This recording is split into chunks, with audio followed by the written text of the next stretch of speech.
नमो शिवाय। आज सावन मास की कृष्ण पक्ष की अष्टमी तिथि और शुक्रवार है।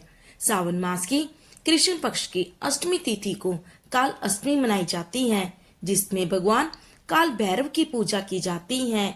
इस दिन काल भैरव की पूजा करने से नकारात्मक ऊर्जा दूर होती है और घर और जीवन में सुख शांति बनी रहती है। तो आइए चलिए सुनते हैं श्रावण मास के महत्व का 8वां अध्याय।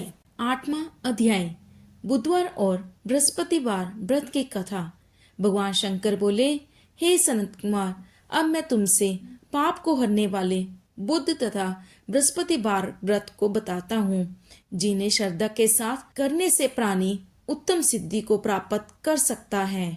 ब्रह्मा जी ने चंद्रमा को ब्राह्मणों के राज्यासन पर अभिषिक्त किया था। किसी समय चंद्रमा की दृष्टि बृहस्पति की पत्नी तारा पर पड़ी। तारा रमणीय रूप लावण्य संपन्न स्त्री थी। चंद्रमा उसके रूप लावण्य पर मोहित हो काम के वश में हो गए। चंद्रमा ने देवताओं की गुरु पत्नी को जबरदस्ती अपने घर में रख लिया। कुछ काल पश्चात उसने एक पुत्र पैदा हुआ। पुत्र का नाम बुध रखा गया। बुध बुद्धिमान, रूपवान और सर्वगुण संपन्न था। देवगुरु बृहस्पति अपनी पत्नी को खोजते हुए चंद्रमा के निवास पर पहुंचे। वहां उन्होंने अपनी पत्नी तारा को देखा। बृहस्पति चंद्रमा से बोले, तुमने गुरु पत्नी के साथ गमन किया है, इस पाप से तुम कैसे बचोगे? इस महापाप की ओर तुम्हारी बुद्धि कैसे प्रवृत्त हो गई?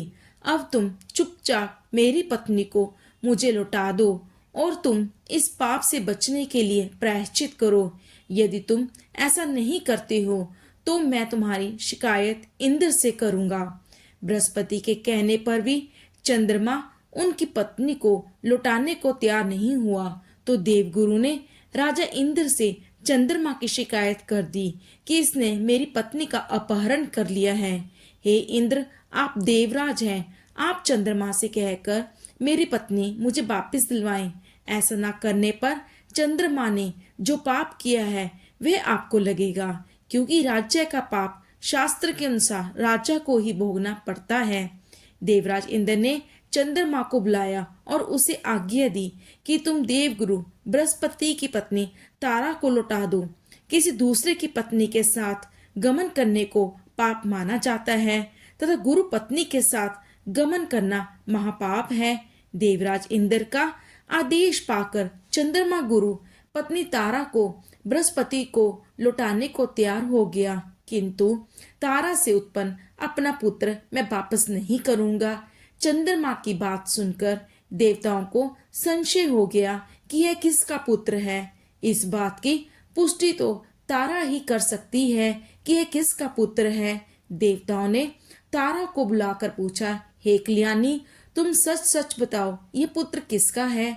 लज्जा युक्त होकर तारा ने कहा, यह बालक चंद्रमा का औरस तथा बृहस्पति का क्षेत्रज पुत्र है।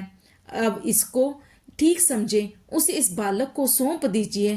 तारा की बात सुनकर बालक बुध को चंद्रमा को सौंप दिया। इससे गुरु बृहस्पति खिन्न हो गए। उन्होंने खिन्न देखकर देवों ने दोनों को वर दिया। चंद्रमा से कहा, यह तुम्हारा पुत्र है, अब तुम घर जाओ। चंद्रमा तथा बृहस्पति पुत्र बुध ग्रह होगा। ये आचार्य और भी शुभ वर को ग्रहण करो। जो प्राणी दोनों को मिलाकर एक साथ व्रत करेगा उसे सब सिद्धियों की प्राप्ति होगी। भगवान शिव के प्रिय मास श्रावण में जो लोग बुध तथा गुरुवार के दिन अर्चना करेंगे उनके खजाने भरे रहेंगे तथा उनके शेर नहीं होगा। नैवेद्य दही भात से दोनों मूर्तियां लिखनी चाहिए। जो दोनों मूर्तियों को झूले पर रखकर अर्चना करता है वह दीर्घ आयु तथा संपन्न गुणों से युक्त पुत्र प्राप्त करता है। पाकशाला में लिखकर अर्चना करने से पाक बुद्धि और देवागर में लिखकर अर्चना करने से देव की दया होती है।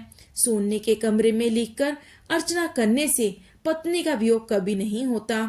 इस प्रकार यथा स्थान पर उसका फल प्राप्त होता है। 7 वर्ष तक व्रत करने के पश्चात उसका उद्यापन करना चाहिए। उद्यापन में पहले रात में जागरण करें, सोने की प्रतिमा का निर्माण कर विधि पूर्वक अर्चन करें, षोडश उपचार द्वारा अर्चना कर हवन करें। तिल, घी तथा खीर प्रज्वलित अग्नि में देनी चाहिए। चिचिड़ा तथा पीपल की समिधाओं से हवन करके पूर्ण आहुति डालनी चाहिए।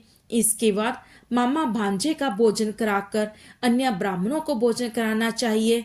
ब्राह्मणों को दक्षिणा देकर उन्हें हाथ जोड़कर विदा करने के बाद स्वयं भोजन करना चाहिए। इस प्रकार 7 वर्ष तक व्रत करने वाला प्राणी सब इच्छाओं को प्राप्त कर लेता है। जो विद्या की कामना करता है उसे विद्या की प्राप्ति होती है। वह वेदों और शास्त्रों का मर्म जान लेता है।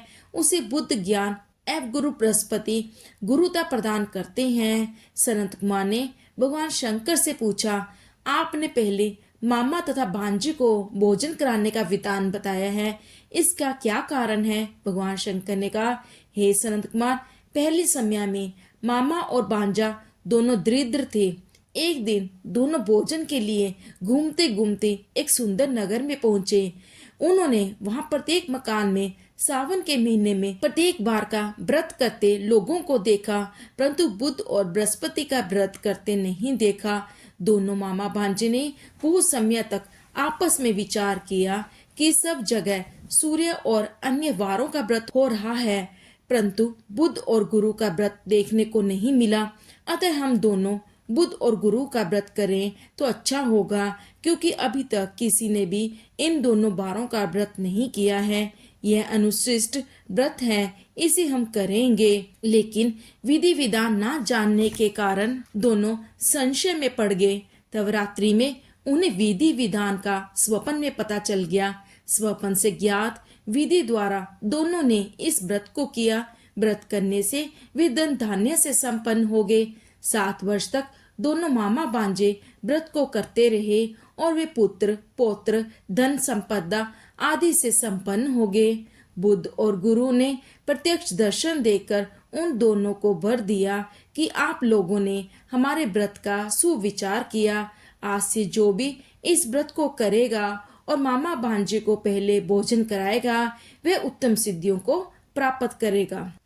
इस प्रकार श्री स्कंद पुराण के अंतर्गत ईश्वर सनत कुमार संवाद में श्रावण मास महात्म में बुद्ध गुरु व्रत वर्णन नामक 8वां अध्याय समाप्त हुआ। बोलो स्कंद पुराण की जय। शिव शंकर भगवान और माता पार्वती की जय।